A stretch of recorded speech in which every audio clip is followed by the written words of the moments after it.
Hi friends, അപ്സോ വേവിലേക്ക് എല്ലാവർക്കും സ്വാഗതം. ഇന്ന് ഞാൻ വന്നിട്ടുള്ളത് നല്ല ക്രിസ്പി ആയിട്ട്, നല്ല ഉള്ളിൽ സോഫ്റ്റ് ആയിട്ട്, നല്ല എളുപ്പത്തിൽ നമുക്ക് ഉണ്ടാക്കിയെടുക്കാൻ പറ്റിയ നല്ലൊരു അടിപൊളി ഉഴുന്ന് വടേൻ്റെ റെസിപ്പിയാണ്. ഇതുപോലെ ഈസി റെസിപ്പിക്ക് എൻ്റെ ചാനൽ ഒന്ന് സബ്സ്ക്രൈബ് ചെയ്ത് സപ്പോർട്ട് ചെയ്യാൻ മറക്കരുത് കേട്ടോ. അപ്പോൾ നമുക്ക് പെട്ടെന്ന് തന്നെ വീഡിയോയിലേക്ക് പോകാം. നല്ല അടിപൊളി ചട്നിയോടെ കൂടി കുത്തി കഴിക്കുമ്പോൾ നല്ല അടിപൊളി കോമ്പിനേഷൻ, നല്ല ടേസ്റ്റാണ് കേട്ടോ. അപ്പോൾ വീഡിയോ ഫുള്ളും കണ്ടേക്കാം.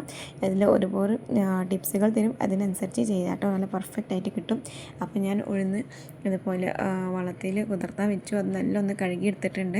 ഇനി നമുക്ക് ചെറിയൊരു ജാറിലിട്ടിട്ട് അരക്കാട്ടോ. അതിലേക്ക് ഞാൻ ഒരു പച്ചമുളകും ഒരു നുള്ളു ഉപ്പും ഒരു നുള്ളു ആപ്പക്കാറും കൂടി ഇതിലേക്ക് ഇട്ട് കൊടുത്തിട്ടുണ്ട്.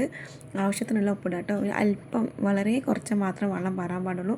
ആദ്യം അല്പം ഒഴിച്ചു, പിന്നെ വീണ്ടും ഇത്രയും കൂടി ഒഴിച്ചു കൊടുത്തിട്ട് നല്ല ഫൈനായിട്ട് നമുക്കിതൊന്ന് അരച്ചെടുക്കണം കേട്ടോ.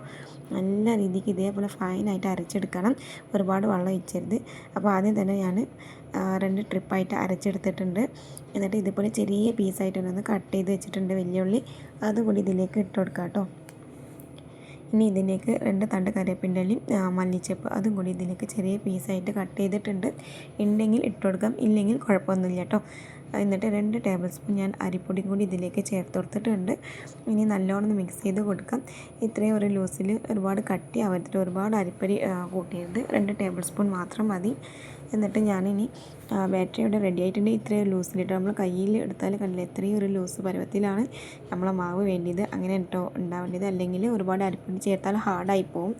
അതുപോലെ പറ്റ ലൂസായാലും എണ്ണ കുടിക്കും. ഇനി നമുക്കതൊക്കെ ചട്നിക്ക് ഞാൻ തക്കാളിയും വെല്ലുള്ളിയാണ് കേട്ടോ എടുത്തിട്ടുള്ളത്. ഇനി മരത്തുനിന്ന് ഞാൻ പച്ചമുളക്, ചുവന്ന മുളക് എടുക്കാമെന്ന് വിചാരിച്ചു. ചുവപ്പ് കളറിലാണ് കേട്ടോ ഈ ചട്നി ഉണ്ടാവല്. അപ്പോൾ നല്ല എരിവോട് കൂടിയാണ് ഈ ചട്നി കഴിക്കുമ്പോൾ ടേസ്റ്റ്.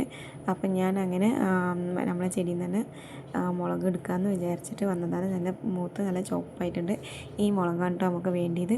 അതിന് വേണ്ടിയിട്ട് നമ്മൾ 3 പച്ചമുളക് ഇതുപോലെ എടുത്തിട്ടുണ്ട്. ബാക്കിയൊക്കെ പച്ചയാണ് കേട്ടോ. അപ്പോൾ അതൊക്കെ എടുക്കാനുണ്ട്. ഞാനിനി പതിയെ എടുക്കാമെന്ന് വിചാരിച്ചു. അപ്പോൾ ഇപ്പോൾ തൽക്കാലം നമ്മൾ മുളക് നല്ലോണം ഒന്ന് കഴുകിയെടുക്കാം.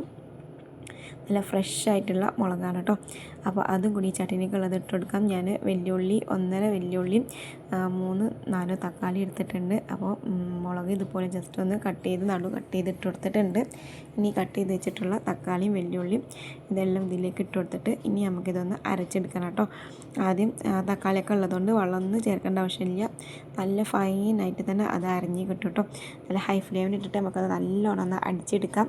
അപ്പോൾ നല്ല ഈ ഒരു രീതിക്ക് കണ്ടില്ലേ, നല്ല ചുവപ്പ് കളർ കിട്ടിയിട്ടുണ്ട്. ഈ ഒരു രീതിക്കാണ് കേട്ടോ വേണ്ടിയത് ഈ ചട്നി. ഇനി അല്പം ഉപ്പ്, ആവശ്യത്തിനുള്ള ഉപ്പ് ഇട്ട് കൊടുക്കാം. ഞാൻ നേരത്തെ ഉപ്പൊന്നും ഇട്ട് കൊടുത്തിട്ടില്ല, ഇപ്പോഴാണ് കേട്ടോ ചേർത്ത് കൊടുത്തത്. ഇനി ഫ്ലെയിം ഓൺ ചെയ്യാം. ഇനി നമുക്കിതൊന്ന് തൂമിച്ച് കൊടുക്കണം കേട്ടോ. എന്നിട്ട് ഞാൻ വെള്ളം കൂടി പറഞ്ഞ് കുറച്ച് ലൂസാക്കി കൊടുത്തിട്ടുണ്ട്. നിങ്ങൾക്ക് എത്രയാണോ ലൂസിൽ വേണ്ടിയിട്ട് അതിനനുസരിച്ച് നിങ്ങൾക്ക് ആ ചട്നി ലൂസാക്കി കൊടുക്കാം കേട്ടോ. ഞാനിനി ഇതിലേക്ക് ഓയിൽ ഒഴിച്ച് കൊടുത്തിട്ടുണ്ട്. ഓയിൽ നല്ല ഒന്ന് ചൂടായി വരുമ്പോൾ നമുക്കിതിലേക്ക് ഇനി കടുക് ഇട്ട് കൊടുക്കാം കേട്ടോ. അപ്പോൾ അങ്ങനെ ഞാനിപ്പോൾ ലോ ഫ്ലെയിമിലാക്കി കൊടുത്തിട്ട് കടുക് ഇതിലേക്ക് ഇട്ട് കൊടുത്തിട്ടുണ്ട്. കടുക് നല്ല ഒന്ന് പൊട്ടി പൊരിയുന്ന സമയത്ത് നമുക്കിതിലേക്ക് ഒരു തണ്ട് കറിവേപ്പിൻ്റെ എല്ലാം കൂടി കഴുകിയിട്ട് ഇതിലേക്ക് ഇട്ട് കൊടുക്കാം. ഇത്രയേ ഉള്ളൂ. അപ്പോൾ ചട്നി അടിപൊളിയായിട്ട് ഇവിടെ റെഡി ആയിട്ടുണ്ട്. പിന്നെ നമുക്ക് കടായി വെച്ചെടുത്ത് ഓയിൽ ഒഴിച്ച് കൊടുക്കാം കേട്ടോ. നല്ലോണം ഒന്ന് ചൂടായി വരട്ടെ. ഇനി ഞാനൊരു ബൗളിൽ വെള്ളം എടുത്തിട്ടുണ്ട്. നമ്മളെ മാവ് എല്ലാം റെഡിയായിട്ട് ക്ലിയറായിട്ട് ഞാൻ കാണിച്ചു തരാം. വെള്ളത്തിൽ ആദ്യം ജസ്റ്റ് ഒന്ന് കൈ മുക്കി കൊടുക്കാം.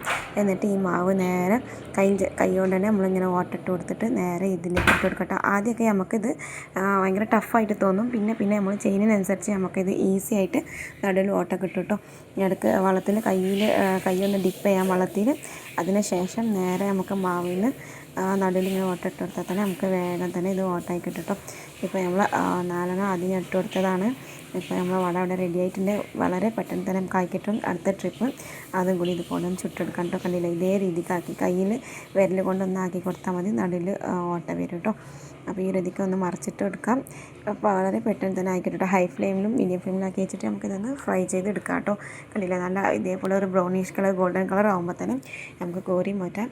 നല്ല അടിപൊളിയായിട്ട് തന്നെ നമുക്ക് കിട്ടും. നല്ല ഈസിയാണ് കേട്ടോ. ഇനി ഓട്ട കഴിയാത്തവർ നേരെ കോരി ഇതിലേക്ക് ഇട്ട് കൊടുത്താലും മതി കേട്ടോ.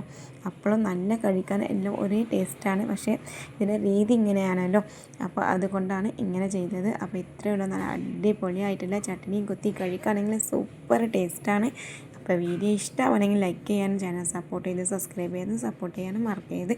ഫ്രണ്ട്സിനും ഫാമിലിക്കും എല്ലാവർക്കും ഒന്ന് ഷെയർ ചെയ്ത് കൊടുക്കാം. അപ്പോൾ ഇതുപോലെ മറ്റൊരു വീഡിയോയുമായിട്ട് കാണുന്നവരെ എല്ലാവർക്കും നന്ദി, താങ്ക് യു. അപ്പോൾ വീണ്ടും പറയണേ, ഇഷ്ടപ്പെടുകയാണെങ്കിൽ ലൈക്ക് ചെയ്യാൻ മറക്കരുത് കേട്ടോ. അപ്പോൾ എല്ലാവർക്കും അസ്സലാമു അലൈക്കും വറഹ്മത്തുള്ളാഹി വബറകാതുഹു.